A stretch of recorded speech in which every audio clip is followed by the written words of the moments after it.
Welcome to the Beyond the Burst podcast, your weekly deep dive into the gear that shapes the sounds.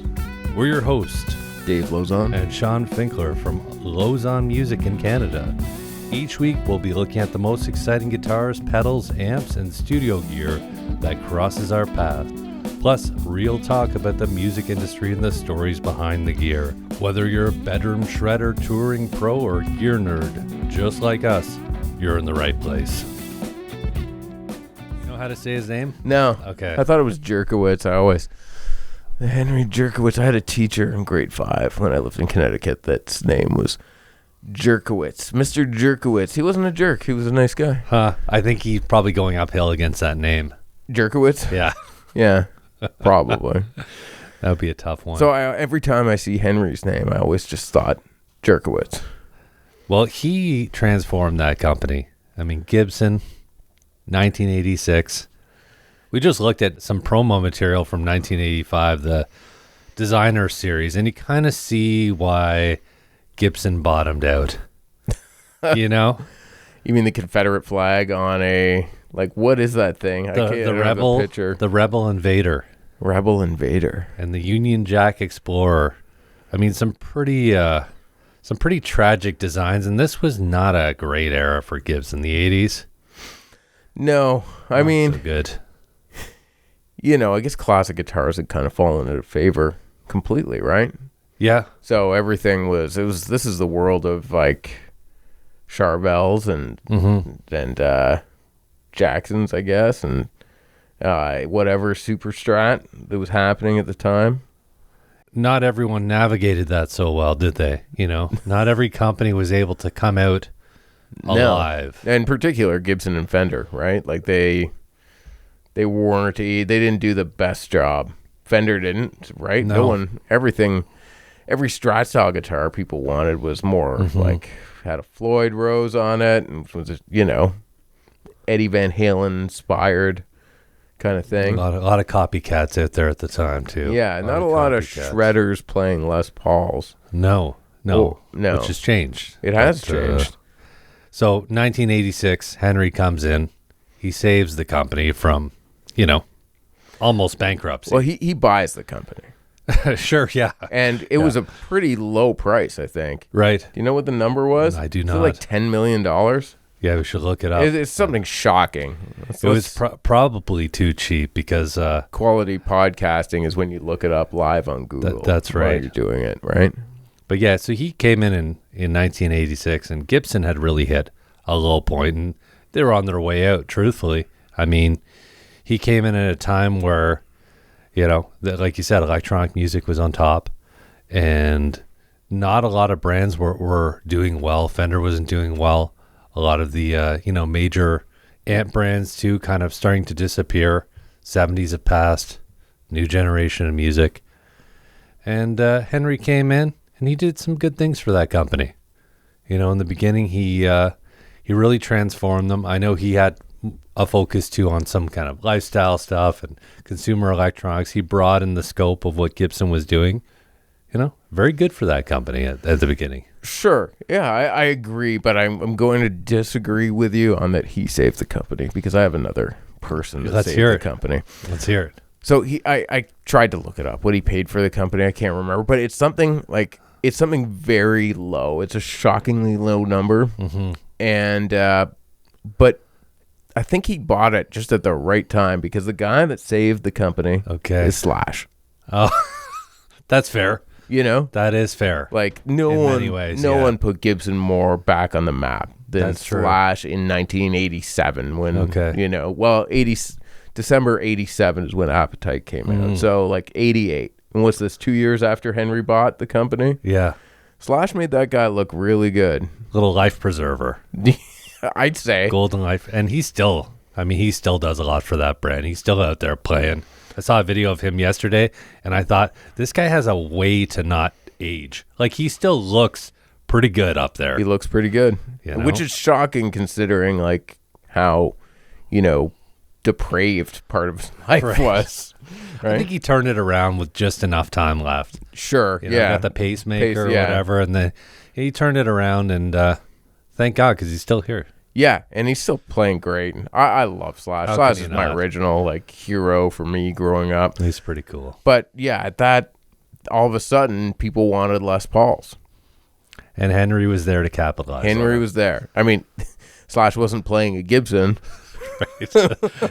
Close enough, though, right? It looked like it. Yes. So, I mean, Henry did, a lot of people consider him kind of the guy who brought the company back, but I can see the Slash influence and how important that was as a pivotal moment in Gibson's success. Sure.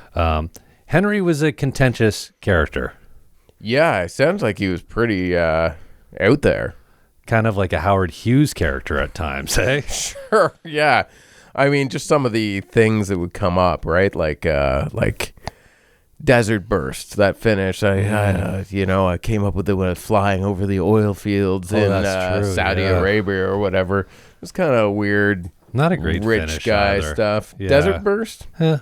Could live without it, No, yeah. Anyway. Yeah, he was known, I think, to be erratic. I remember visiting Gibson, I think it was in 2015, and people didn't really want to, be seen by him. They kind of avoided him, and no one really had anything good to say about him, which I found to be disturbing. It's like this guy is leading the company, and everyone's kind of talking poorly about him. Right. Quietly. Yeah. But living in fear, right? These people are living in fear. Because he was erratic. Yeah, and he would, if you were on his radar, and then, then he's looking at you, and you never know what he was going to do. That's the information I got from speaking to people who worked there. And so he had some highlights in his career. Obviously, a lot of people credit him to the early days of Gibson's resurgence. 2011, Lacey Act. They got raided. And that was kind of an interesting era. All the wood was taken from. He said he was kind of a political target at the time. Right. Big Republican guy, right? Big Republican guy. And he said he was politically targeted. And they basically came in and took all the wood from them, right? You're saying it's Obama's fault? Well, that's a conspiracy, isn't it?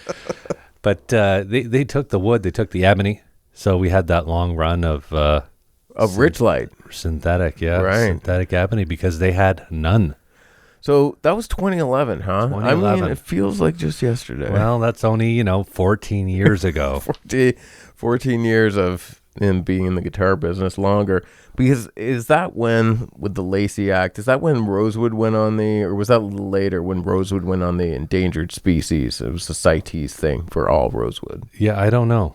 It's a good question. But okay, so they got raided for the ebony, and they stopped using ebony on guitars. That wasn't great. It wasn't a great time. That wasn't great. There was a lot of questions about, can you refret these guitars? What happens? What's the composition of this stuff? I mean, it was sawdust and formaldehyde, and it wasn't for everybody, right? Some people didn't love that. Well, yeah. I mean, I don't know. Any one of those guitars I played, we had a lot of customs through it. It's fine. Yeah. It's just like another good Les Paul custom. But there's certain things. This is a company that Gibson, you don't really want to stray super far from what historically makes Gibson. Yeah, and this was probably one of the biggest downfalls of them in the 2010s. We've talked about it in the past, but some of their biggest failings, I mean, the early 80s was bad. There's a lot of bad stuff in there, the bolt-on neck stuff. But mid-2010s, I mean, all the robot stuff, the wide nut, the terrible stuff that came out in 2015. Sure. I mean, I think this is further supporting my argument that the Slash era, Slash at the height of his popularity was saving the company, and once Slash was sort of not as prominent a figure in pop culture and guitar world, that Henry got to really implement his own ideas. Right. So crazy. Good. I mean, he can only sell so many Slash J45s before you go, what are we going to do next, right? So you saw a lot of those? I don't think. Maybe one, eh? Maybe one. So Henry stays there for a bit, has some really bad ideas. You get the Firebird X, you get all the robot guitars. You have a real dark era again. Almost leaves the company in the way he came in. Yeah, I mean, again, this is all doing this stuff is the counter to what people want from Gibson. Yeah. You know, if you're Gibson, like you shouldn't be building carbon fiber guitars or like, you know, having USB ports on the thing, you know. It's not like, what the consumer wants. Not what the guitar playing public wants from Gibson. You might want that stuff from some other brands, but I don't think so. So Henry stays there. You know, he stays till 2018. He oversees the Chapter 11 bankruptcy. He's removed as the CEO. And, you know, people blamed him for Gibson's downfall as much as they, you know, praise him for bringing Gibson back to life. He's been, you know, cited as a big part of their downfall. But JC comes in. Right. So this is private equity coming in, right? This is yes. And it's interesting. He's JC, isn't it? You know, the savior of Gibson once again. Right. Gibson needs a savior. Always needs a savior. And JC came in like a prince. Oh yes, leather jacket and a fresh pair of Levi's. And he is a nice guy. He's a super nice guy. He's a good guy. But this is the face of the creditors that Gibson owed money to, right? So, like, this isn't like I don't know. You can romanticize it, however. This is like the people that were holding the bag on the Gibson bankruptcy. They said, "Who do we bring in? We got to bring in someone safe. We got to bring in someone that can you know fit in with this culture." And he was a great guy to steer the ship at that point. Yeah, he was a Levi's CEO, right? That's right. Yeah. And he kind of brought Levi's back too. And it's funny because some of the ideas and concepts that brought Levi's back, I think he used at Gibson. Yeah. It's like, hey, what do people like this company for? Why was this brand important? And what do I have to do to get this brand back to what it was? And I think he just leaned into that heritage of Gibson. Sure. And just like gave people what they wanted. Yeah. It's like you don't want robot tuners on every guitar. You don't want a wide metal nut. Who would have thought? I mean, it definitely take a CEO level intelligence to figure that out. But right. You know, anyway. Well, I guess he had the cojones to do something about it, right? Yeah, thankfully. So he does the 50s and 60s spec Les Pauls, traditional, no chambering. Yeah, because I think at one point everything was chambered for Les Pauls. Yeah, right? There was an error. Yeah, if it wasn't a custom shop guitar, they were weight relieved. Heavy wood needing to be weight relieved. Even still today, I mean, some of them are not light. The wood situation is it's changed over time. It's dynamic. It's a dynamic thing. There's things certainly seem to be on the heavier side, and is this like a result of having just gone through massive deforestation, perhaps? Perhaps, you know, that makes sense. And I'm sure it's not the guitar industry that's doing it. You know, I'm sure, you know, it's part of it, but it's the wood flooring and boats industry. You know, it's stuff like that, right? Sure. Yeah. So yeah, we have JC comes in, a little defibrillator, kind of gets the company back on track.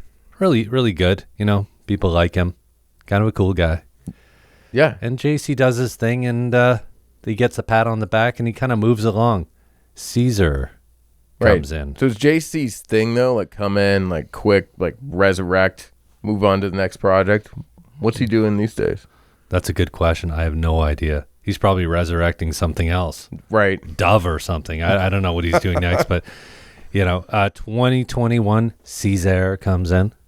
Now, Caesar had worked there before. I think he was the chief merchant officer under JC, and he hired Mark Agnesi. That was actually Caesar who did that. Okay. The vision of Caesar. And Mark, it can be a contentious character. I think in the beginning he ruffled some feathers. Oh, right. Was that with that whole, like, with the suing people? Yeah, he kind of came on a little strong. Right.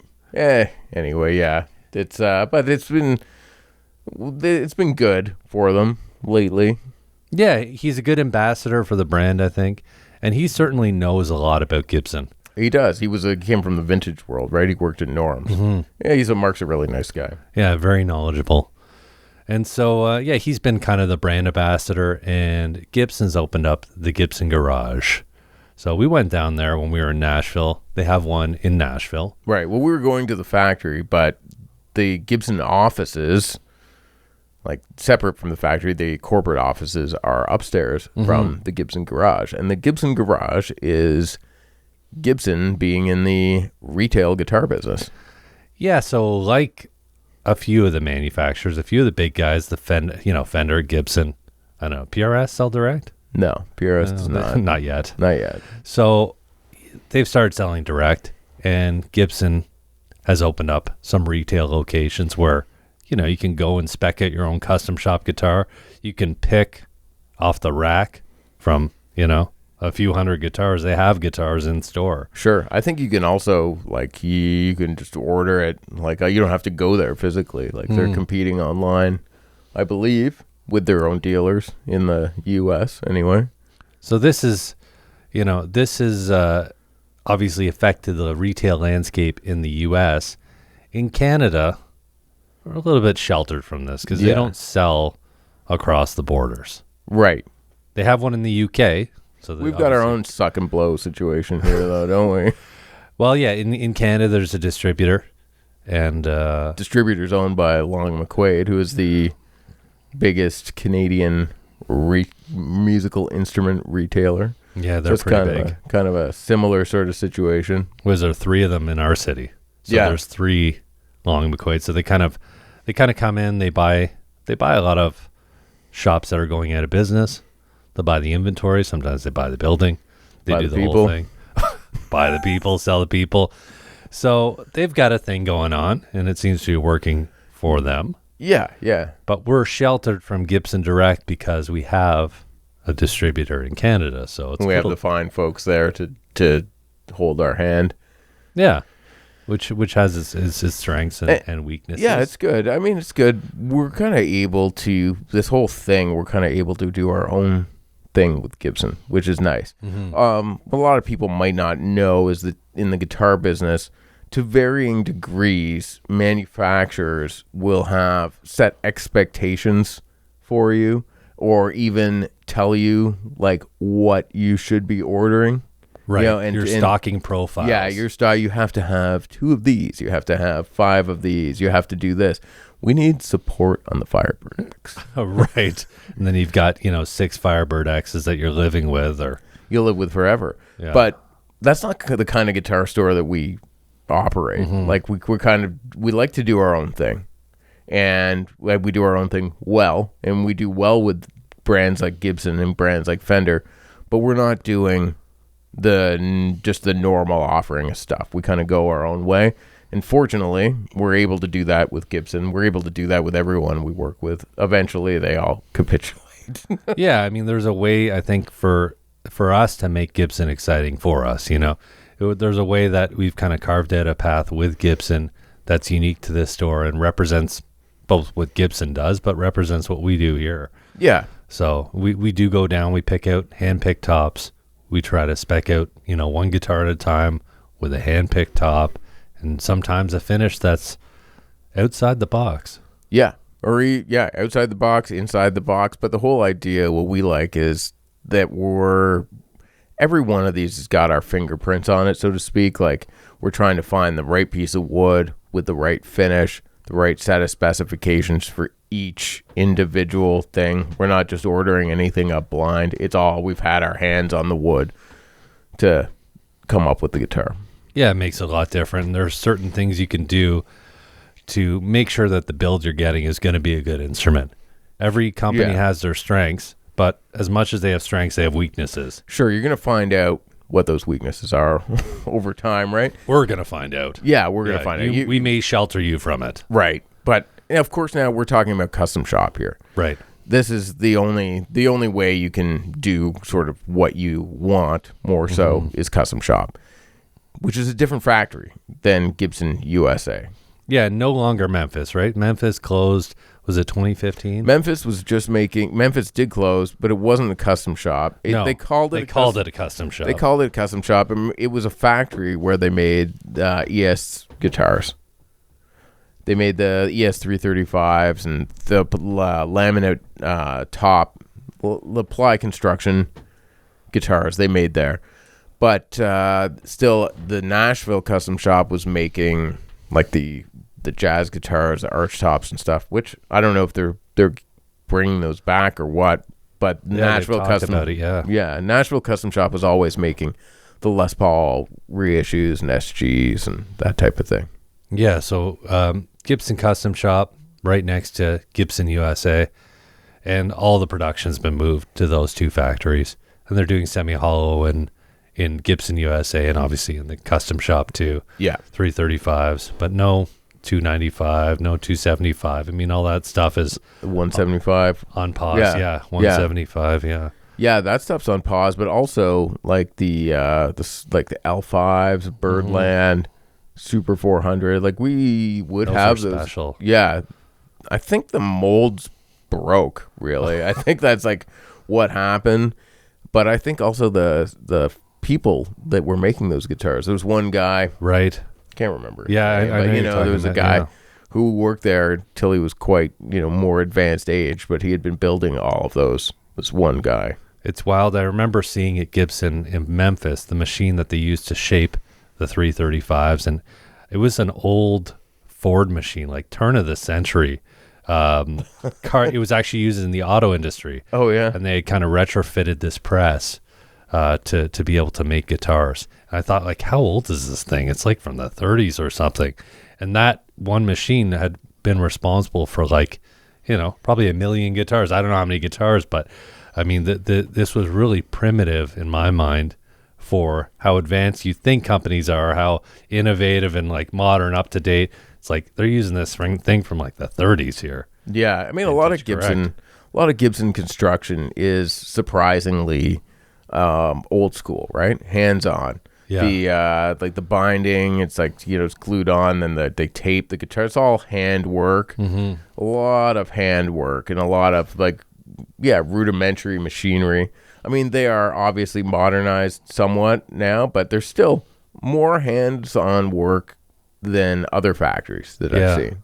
Even at Gibson, we were talking about Gibson USA here, or Custom Shop. Sure, either one, I guess. Yeah, I mean, watching them do this great binding, it's like, hey, someone does this all by hand. Like this is scraping the paint off the edge of the binding. Like this seems like a very slow, difficult process to do on every single guitar. Yeah, I mean, there's manual. There's just a lot of people doing a lot of hand work. Like for instance, when you're at Taylor, you've been to visit Taylor Guitars. You don't really see people doing hand work. Maybe with the fret, the kind of fret assembly. Yeah, but there's a lot of CNC, a lot of mechanical, like machines spitting out kind of close to finished goods. Even the spray, even the paint at Taylor was a robotic arm, right? Yeah, and they call it Buffy or something, and Buffs like all that stuff's automated, which is wild. But Gibson, that's not the case. It's very manual. Yeah, I remember one of the most shocking things I saw on that last trip there. Well, this was in 2015 at Gibson USA, was someone in the spray booth just like spraying without a mask. I was just thinking about that. I was just thinking, like, talking rudimentary. We're talking probably not meeting safety standards, potentially, allegedly. Not trying to say anything. I remember, one time I visited the acoustic factory in Montana, but I think they built a new facility now, so it'd be really interesting to see what it's like now. But I actually passed out on the factory floor, like hard, fell backwards, unconscious in my head because of the nitro smell. Well, there's maybe not the greatest ventilation, but you're spraying all those guitars. I mean, that's going to be an environment there. You're creating an environment. Right. And, in many ways. Yeah. I mean, I think also of like the sign above one of the benches, like close your window at the end of the shift or the windows will be locked. Or else, we'll take hands. Oh, man. Those are the old days. Old ownership, not current. Right. Yeah, right? Things have changed. Some people really like the smell of nitro when you open up that case. It's like almonds, it's this nice kind of, almost floral, sweet smell. Sure. But you get too much of that. Yeah. Like if you're in a factory full of it, this stuff will knock you out. They'll take you down. Absolutely. Especially if you had a few drinks the night before. Well, which is probably part of that factory tour, right? Yeah, it was a big part. Not much around. Montana. Not much going on. No, I don't think they wanted us to necessarily leave the hotel, probably because, the trouble you could get into in a small theme, eh? Isn't that a theme when we go anywhere? What? If we're on the leash, they try to keep us within a certain perimeter. Right. They're always worried we're going to cross a border. Right. We don't really do the leash anymore, though. No, we don't. We're kind of, once been on enough trips on the leash, we're kind of, we're free range now. We just, we don't do that anymore. Every now and again, though, there's a little tug. There's a little tug saying, don't cross that border at midnight. And it's hard to resist, but so far we've been pretty good. We've been pretty good. You get a call the next day. Are you guys alive? Yeah, the text. What do you mean? He's still in the state. We think fine. so. What do you think we're going to do? So. Okay, you think we're animals? That's right. So getting back to Gibson here. Gibson 2025. What are they doing now? I mean, Gibson Custom Shop has expanded quite a bit. They're doing a lot of different models, a lot of variety. They've introduced the Murphy Lab acoustics. So they're doing aged acoustics, which is a pretty new thing. Yeah. And those guitars sound really good. They do. Mm-hmm. Probably one of the best Gibsons we've had yet. Now, this wasn't an aged one, but the Custom Shop Fixed Bridge Hummingbird. No, that's great. That's a really great sound. And the J200 from that line, too. The J200 was an aged one. It was light aged. 57? Yeah. Great sounding guitar. Yeah. So the same, I guess, that really thin vintage composition nitro. And, from light to heavy age, because they do heavy aged guitars, too, at the Custom Shop. For the acoustics in Montana, yeah. Yeah. So really interesting guitars. And, I mean, as far as highlights go, I would say right now the made-to-measure stuff, a real highlight. Yeah, it's for us, that's kind of our wheelhouse, right? Mm-hmm. It's and it's exciting. We don't do, we haven't messed a lot with the, whatever's going on in the entry point of Gibson USA. It's not really something that we're paying close attention to, I guess. We did have Double Trouble. That's not the low end, though, I'm thinking about. That's a Les Paul standard. Yeah, sure. Yeah, I'm thinking of more of, what's going on in, is there, a Les Paul studio or a satin finish guitar or something? Anyway, they're always doing that. They've got to be, they've got to appeal to a large market. But, most of our stuff is in the Custom Shop, the made-to-measure. Yeah, I mean, that's where the best instruments are coming from, Gibson Custom Shop. Absolutely. Still very high quality, really well made. And I think they continue to expand on that. I mean, Cesare, in some sense, is expanding on what JC saw. The writing on the wall of this is what people want the company to be. So just do that well. Yeah. And they continue to do that. The Custom Shop stuff has been consistently good for a very long time. Mm-hmm. They haven't been through sort of ups and downs that other aspects of the brand have been through. I think the Custom Shop, maybe they've just been left alone, but I think it's they've put a lot of focus on, this is the thing that we're just not going to drop the ball on this one. Yeah, no, I would agree too. I mean, the Custom Shop's the best of what Gibson has to offer. And hopefully they continue to expand, and it would be nice to see one day something like a Fender Custom Shop menu. I don't know why they haven't figured that out yet, but give us something here. Well, that's one of the things, right? And this kind of plays into an arching theme with Gibson, which is it's just kind of funny. It's just a little kind of odd, right? Yeah. If you say, oh, it'd be great to get a menu, I'm sure people who are listening would say, what do you mean there's no menu? It's not right. Fender, it's okay, here's a bunch of options for your fret size, a bunch of options for the body wood, whatever. If you go in the Fender Custom Shop, there's a huge list of options, and you can sort of start piecing together what you want. There is a total of 0 things out there for Gibson Custom Shop. Yeah, for made to measure. For made to measure. Yeah, which is bizarre. Right. So as far as options go, could you get these different frets? I don't know. Maybe. We got to find out. We're going to find out. It's going to take 4 weeks to get an answer. But, can we get a 3-piece maple neck? We found out that you can. Can we get a dragon? Can we get something you don't normally do? Sometimes yes, sometimes no. I mean, remember, they built guitar for us with throwbacks from the factory. Throwback SLE 101 That Plus. Was cool. Yeah, and they built a guitar for us with Lawlers as well. It was an Access. Yeah, I remember that. Yeah, and then now those options are not on the table anymore. But that's kind of part of the fun with Gibson. That's what I mean. It's the like mystique. This. It's gonna be, and that's maybe why they're getting. They put out so many collectible type instruments. That's true. Because it's like, well, maybe they're doing this today. They won't do it tomorrow. And that's probably why people jump on some of these really rare things that we do. We were able to kind of twist their arm to do something. It turned out really well. And all of a sudden, it's like you could have 10 of these guitars. I mean, it's such an exciting instrument and very collectible. Yeah. And then it might not be possible ever again. Like, no, We're not going to do that again. I never thought about that. That probably does go into Gibson's collectability. Because I would say for all the brands that we do, you can almost be guaranteed if you buy a Gibson, especially custom shop, over the years, you wait long enough, that guitar is going to be more valuable than what you paid.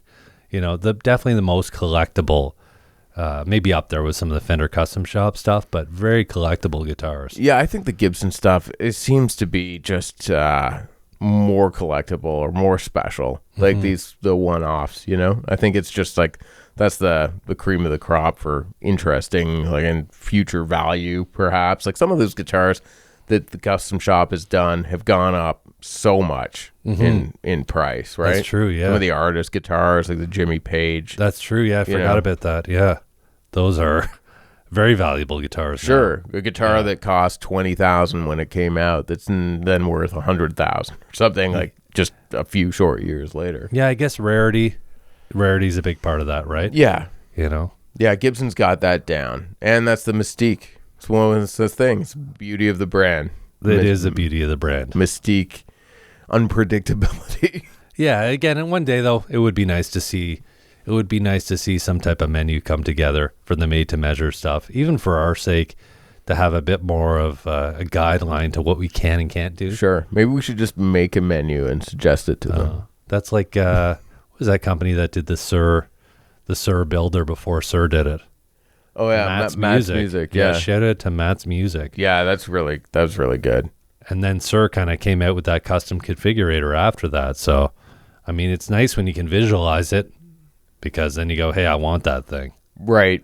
So yeah, because otherwise, with all this stuff, you're just kind of, you're taking a chance. And some of these Gibson made to measures, it's like it's a $15,000 guitar or whatever. You roll the dice. It's a chance we take every day almost. Every day.